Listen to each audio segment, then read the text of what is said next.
beautiful day today. Ole pasolo na taumalulu in California. Le tusalava marmarudu. Isi steteye peo. Vegas ma Utah ma out in the snow ma the winter time. I'm riding bikes today and as you see me wearing a short and sunglasses and bike helmet, it's all because I just want to be normal. I just want to be who I am. I'm not trying to make an impression or anything like that. My heart is really for the will and the righteousness of God.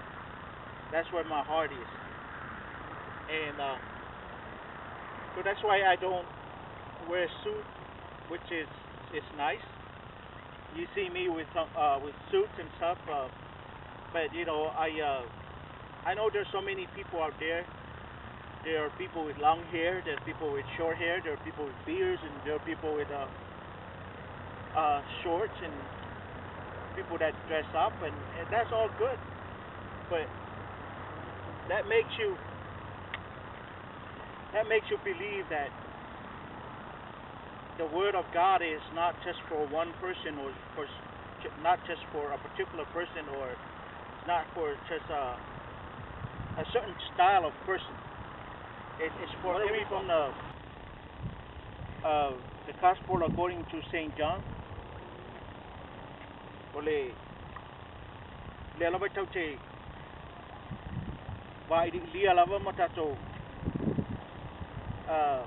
don't know about you, but yeah, I'm enjoying eating and drinking from the Word of God. Very first chapter. There's so many. I mean, you can feel your life if you study that one chapter, word by word. We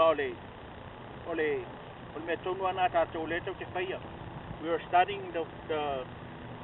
book of John word by word. We're not studying like scripture or yes, we do study some scriptures and stuff, but we're not just going through the paragraph and that's it. Words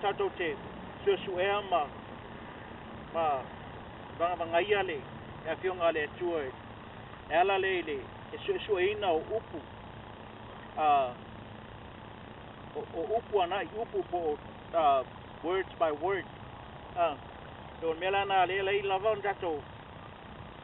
Side ili I love my Tautala Mo Le Atua ele tusilem ka papel ois tangata to afalaina lo soifua pe po lewa foi na afalaina e tano su atili tusile na ilo ele inale e te vai le ata mai te vai le manino ole afole ole fa vai male nga ina male me ola nga ye le ola ke shano na wa e mo ina e laso nei por temine ele stama yo langa le ola ke shano ele se me fata tia le se me fata va fo e mo twate le la vole ola ke shano pa e tango su e word by word for upu nga upu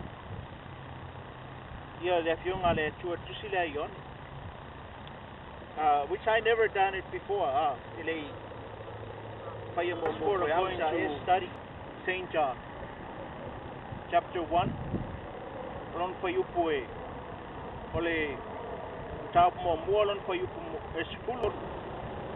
Let's start from verse 11.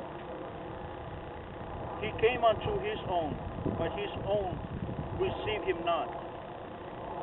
But as many as received him, to them gave he power to become the sons of God, even to them that believe on his name, which were born not of the blood, nor of the will of the flesh, nor of the will of man, but of God.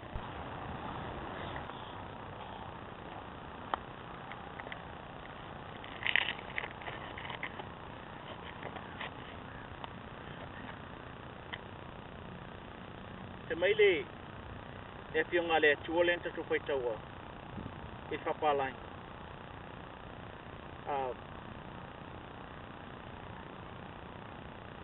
He came unto his own, and his own received him not. Ke ye taimi e o lava I tangata o le atua e le ngata I na whengatana lato receiving le ia Yesu Keriso po le upo le atua. E foi taimi e whengatai tangata na lato receiving se tangata ile ali ai ole tele o taimi ole tele na o popo ngai le olanga keusiano I tele o isia tonu pe o tonu nei America po tonu fo ye Samoa ye taimi e whapolonga I tangata ia tangata o le ali il matou nu un mesa ia so ia e whaasala tangata pe aru le aong puspa ia so ia la taimi e au tangata I o tangata lotu tangata o lotu tangata o tai o lotu tai o nuu I whaiupule suma lua wha mai. But as many as receive him, to them gave he power to become the sons of God, even to them that believe his name. Te lua me ie ta ua mai I ole receive male believe. Dun ta ua ile tato lesi tato wa onga ya fa pena matamata de video na po petro alu fo ye si el mena mana ya ile le por kalama nei wa te faina alto e faitau atili ya video nama ole naita ua ile betalia ole receive nai pe mai wa sulo fo ile de malama le pongsa ile talia ina le pongsa ono le talia ina ole mela le fola to ta ua mai I fa yupule but many has received him e tele tangata o lato receiving le atua ele fa pelo ye nisi lo langi nei lau tele receiving le atua pe lau tele talia ina le atua to tele ano noai miliona tangata o lato talia ina ma po lato receiving tangata ia ua lefe mai ale kata to wonga lalo le fa yupule le fa pale sfuma lore le if mai to them gave he power to become the sons of God. Si ole power na pole malosi na pole ele so na ve ele tu istangata ol mela na beno fa tu il mato nu sa fa sala matu ia lava fo ni mea na o I tangata sa iri le li na in mato nu ai o ifo tai o lotu ma tai o nu ma fa sala ma fa sane yo tangata ai ole tala life at tau ma e anga I tangata o lato receiving le tua po receiving le alo le tua o Yesu Keriso por pa tanga po le upo le tua mai wa abato I le tua le power po le mana na po le malosi na me foi da telo ai tele le fai longa ole ole o tangata o stama po stene po stama po stina e avelo no langa ele ali o le ai na mau po i o lai mau ai le pao na mal manana e po ala va be fa intale o langa po ala va foi fiso ingo le o langa e le fa vai vai ai e fa malosi ai e le fa solo muli na ai e fa mo mu tele na ai la mepa ma fa malosi ai ele solo muli ai ele fa vai vai ai ono lo ye le pao na le manana o tuina ele tupo aveina ele tua ya te me puna e tau e tere la le fionga le tua tau e tere la tato tata noanga le fai word by word o buku i buku sai di linga por defining pole pamatala ina pole falau teleina ole afionga le tua e fatai le tua no la na afionga na la e tato fai tau i foi dalo ele fai upo ana e sfulu malua ele nato watu ia le pawa mal mana mal malosia but o la fo wa avea i tangata na ma la tona o afini ma tali o le tua ele ma tautia temale ele rono winga ele o se mea fatauva ele o se mea fatala le pe fatawemu ele alu le tua e faina e tau ai oe ai alu le tua o tau o la tali o le tua o la fafine o le tua o tau o le tua o lo tama o tau o le tua o lo wali o le mefona e vai e se mai ai tangata tangata lotu ma tangata ua papena ona taliaina le ia le Yesu Kristo i lona olanga malona lotu malona tangata o nai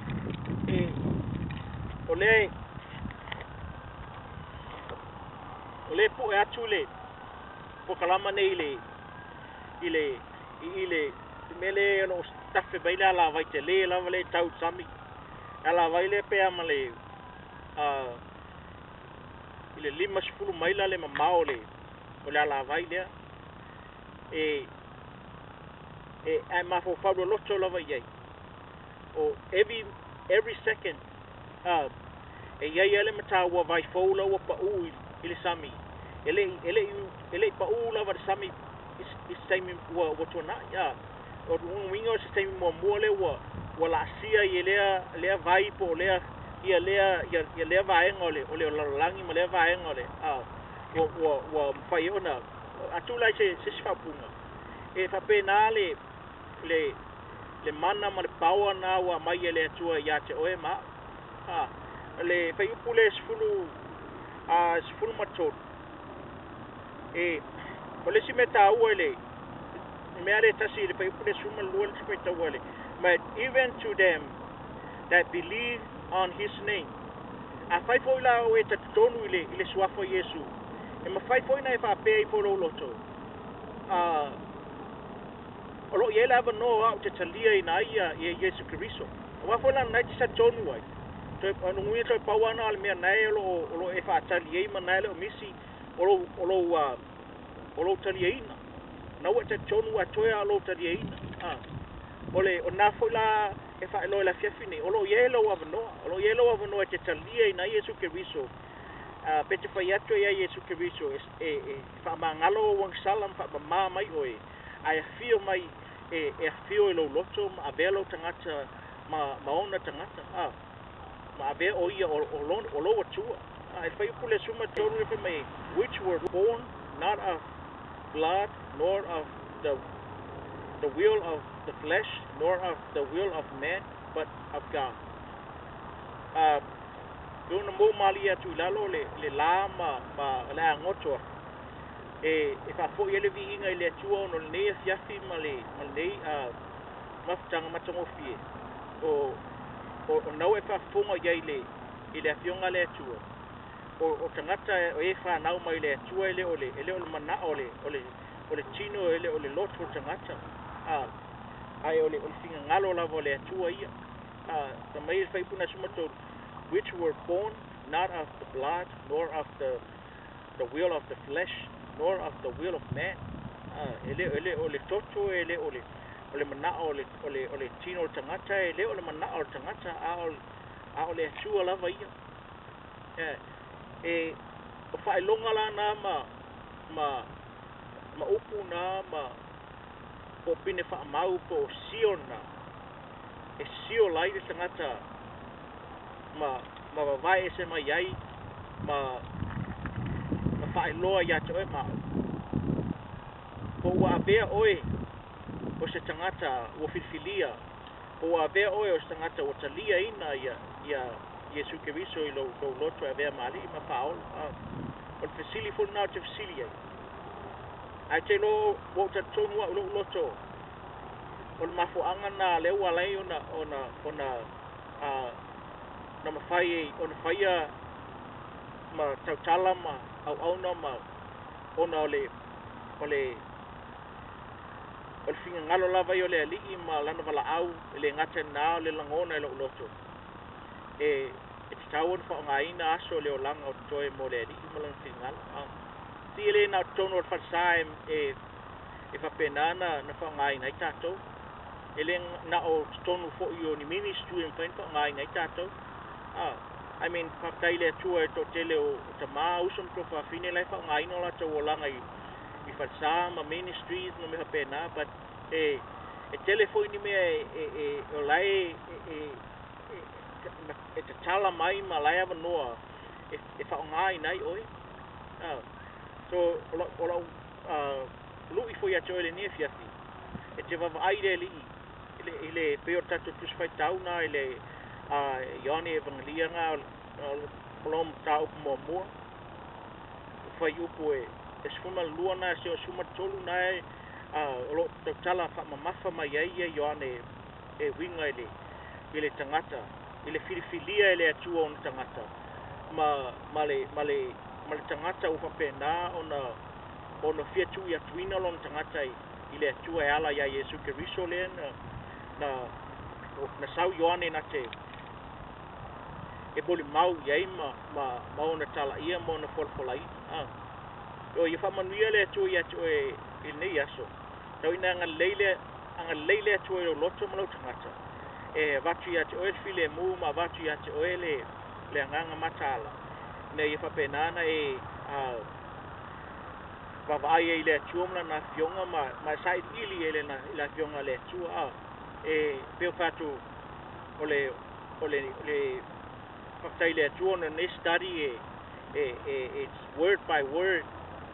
tau foi na te fia mai o le wa manuia tele le tu ya toi la festa talo yo vo a welo matua ke pa manuia oi e usum to fa finita mama tina lo fa penana mata ma fa ngolongo mai le nem mata au pole ne fia te val au foi le tu te mai ia nganga fa so sal ti apolo ma nganga fa le anga mer ti apolo ma nganga fa sala veia ti apolo te valau lo so fa man malo i sikri fa penana na ia tuli e seina ma fa mau e seina ma fa sino ya te la tole le me fa penana no ye la tole tu te ma bio ne fa sino i la tau i pua ma penana la tau feo soi to fel le tulo matama ia wani fa lave fai la tau ma fa lave ma fai la tau mai fa penana ona ula ngia la o fionga le tua ia fai la tau mai ma tau la o fioma ma ava la o fio le tua tama o la o fio lava o le matau ia te o la matanga le poto le tulo matama le se poto ia tau le tua e whaktai loa e walau foi se ma penana e anga le leise anga le neftia a Yesu se anga lo penana ia na mia lau fio ke walau ia penana e anga le leia te ia ma